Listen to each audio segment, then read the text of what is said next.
I got a call from Bela, and he told me that he was doing a film, and if I'd like to go on the set. Oh, are you kidding? Of course. So that's how it started. So I ditched school for 2 days. I was at Hollywood High School at that time. Ditched school and went to the old Eagle Line. It was being shot at the old Eagle Line Studios. And Bela said that he would leave a pass for me at the entryway. So I pulled out my cigarette holder, a couple cigarettes, put on my beret, pulled it slightly over to one side, put my ascot on, and off I headed for Eagle Line Studios. I was on the set for two different scenes that were shot. For those who have seen the film, where Bela answers the front door when the police inspector comes and to check, and Casimir was the character that Bela played, and he kind of made some gestures and so on. That was the best he could do. He did a good job of it, really making gestures, because he didn't have any lines in the film. And then Lon Chaney was running down. There's that one scene where Chaney is running down a long hallway, and so that was one day shot. And then the next day was the scene where they're all in the dungeons, and John Carradine is "Kill the Infidels," and where they all rise up and that's against it. So those were the two sets that I saw. I did get to meet Rathbone, and I did get to meet Akim Tamiroff, and I did get to meet Chaney, and the rest. Who else was in it? Oh yes, Carradine, right. Then for the premiere, which came a few weeks later at the Guild Theater on Hollywood Boulevard, we were all invited, and Hope and Bela and myself, Mike Spencer and a few others, all piled in the car, and Bela was nipping all the way between the apartment and the theater. We got there. There's a relatively well-known photograph of Spencer and myself and Bela. Bela's in the middle, because on the end he would have leaned to one side, so we've got on both sides that kind of help him stand up, and he was feeling good. But when Vampira came in with television cameras, boom! I think Forey told this story too, because Forey was also there. He just came out of it completely. Looks like he had 6 or 7 cups of coffee in half a second. It just boom, like that. Oh, and Tor Johnson, of course. Tor was Uncle Tor, as we used to call him. Tor was just as sweet a guy as you could ever imagine. Well, we were wrestling fans when we were in high school. Tor would give us passes to go into the American Legion Stadium, which was right there between Hollywood Boulevard and Sunset, and to go to the wrestling matches. He went to the house. His wife. Did you know anything about Mrs. Johnson? You know, well, you know Tor, of course.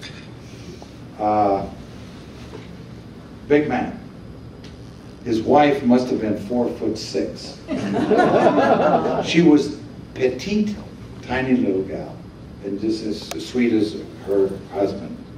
But Tor came into our home. We lived a couple blocks off of Hollywood Boulevard, off of Hollywood and La Brea. And the first time he came into the house, I'll swear, he stepped in, and the whole floor just... And my great aunt who I lived with, she was just so afraid that foot was going to go right through. Yes? My question is, how old were you when you said you skipped school to go Uh-oh. And compare it, and how You old was Bela then? Have anyone working for the Los Angeles City School System? No? I must have been 17. Yeah, I was one of the age difference in y'all. And how did you Oh. meet him? Read the book. They're available right in the dealer's room. Das Buch is available, right.